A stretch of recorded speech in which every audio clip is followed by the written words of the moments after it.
ஓம் காலகால ஈஸ்வராய நமக. பிரபஞ்ச சக்திக்கு நன்றிகள். இப்போ மீன லக்னம், இந்த வீடியோவை பொறுத்த வரைக்கும் மீன லக்னம் எப்போ ஜெயிக்கும் லைஃப்பில்?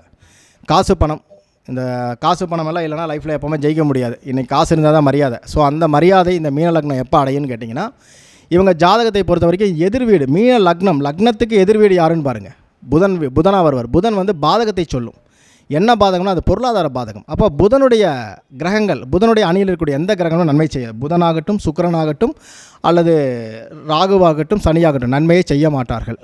அதுக்கு பதிலாக நன்மையை செய்யணும்னா குரு, கேது, சூரியன், சந்திரன், செவ்வாய் தான் செய்யணும்.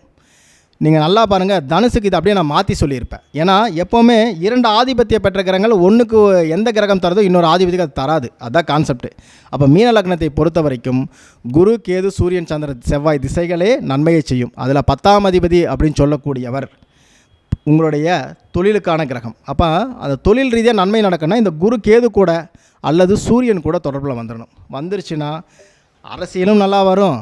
இல்லை நீங்கள் வந்து ஒரு கவர்மெண்ட் வேலைக்கு போகிறதுக்கு நீங்கள் எலிஜிபிள் கேண்டிடேட்டு. இதை விட்டிங்கன்னா மிகப்பெரிய ஒரு லாபத்தை ஃபாரினில் போய் நீங்கள் பிஆர் வாங்குறவங்கள இவங்களும் நம்பர் 1. இந்த மீன லக்னம் ஒரு நாளாவது ஃபாரின் போயிட்டு வந்துருப்பாங்க. இதை பிஆர் வாங்குறதுக்கு புதன் மட்டும் பார்த்துட்டாருன்னா போதும், பிஆர் வாங்கிட்டு அங்கேயே உட்காந்துருவாங்க. அரசாங்க உத்தியோகத்தில் வந்து டாப் மோஸ்ட் பெரிய பெரிய விஷயங்களை கையாள்வது இந்த மீன லக்னத்துக்கு மிக முக்கியமான பங்குண்டு. நீங்கள் வந்து தொழில் ரீதியாக வருமானம் பெருகுது அப்படிங்கிறத விட நீங்கள் எந்த துறையில் இருக்கீங்களோ அதில் உச்சபட்சமான ஒரு பதவியை வகிப்பீங்க அப்படின்னு சொல்லிட்டு இந்த லக்னங்களுக்கு இயற்கையாகவே இருக்கும்.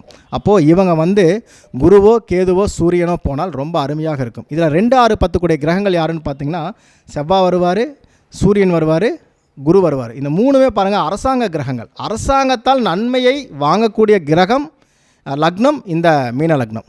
அதனால தான் நம்ம சொல்லுவோம், பொதுவாகவே வந்தால் பிஸ்னஸ்மேன் யாராவது வந்தாங்கன்னா நம்ம என்ன சொல்லணும், மீன லக்னத்துக்காரங்க கவர்மெண்ட் கான்ட்ராக்ட் எதாவது கிடச்சா பாருங்கள், ஒரே ஆளாக அள்ளிட்டு போயிடலாம் அப்படிம்போம். அதில் தான் இவங்களுக்கு பணம் வரும். சில பேர் கவர்மெண்ட் ஆஃபீஸர்ஸாக இருப்பாங்க, ஐஏஎஸ், ஐபிஎஸ் கேட்டகரியில் இருப்பாங்க, சில பேர் ஐஎஃப்எஸ்ஸாக இருப்பாங்க.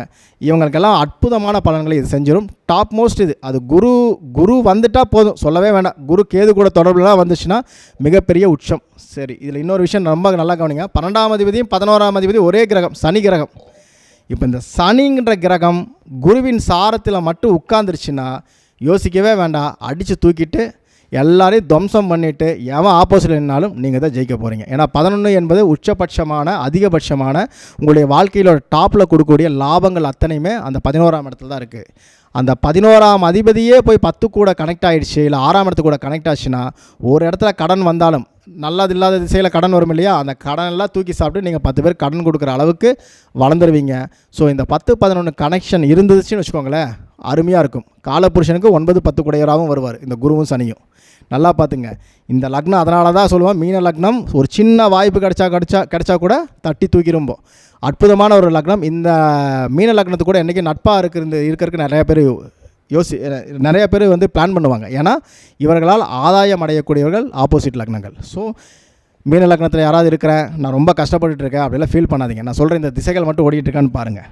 இல்லை இதுக்கு முன்னாடி நான் நல்லா இருந்தேன் சார், இப்போ தான் கஷ்டப்படுறேன்னா, அப்போது நல்லா இருந்தப்போ இந்த திசைகள் தான் இருக்கும். ஸோ வாழ்க்கையில் எதை இழந்தாலும் மீண்டும் துளிர்க்கிற லக்னம்னு பார்த்தீங்கன்னா அது இந்த மீன லக்னம் தான். ஸோ உங்கள் வாழ்க்கையில் அற்புதமான பலன்களை தரணும்னா இந்த குரு சாரத்தில் அல்லது கேது சாரத்தில் கிரகம் நின்று திசை நடத்துதா, அல்லது சந்திரன் சாரத்தில் நின்று கிரகம் திசை நடத்துதான்னு பாருங்கள். நீங்கள் தான் டாப் மோஸ்ட்டு, சொல்லவே வேண்டாம். எந்த துறையில் இருந்தாலும் ஒரு உச்சத்தை, ஒரு டாப்பான நிலையை அடைஞ்சிருவீங்க. நன்றி.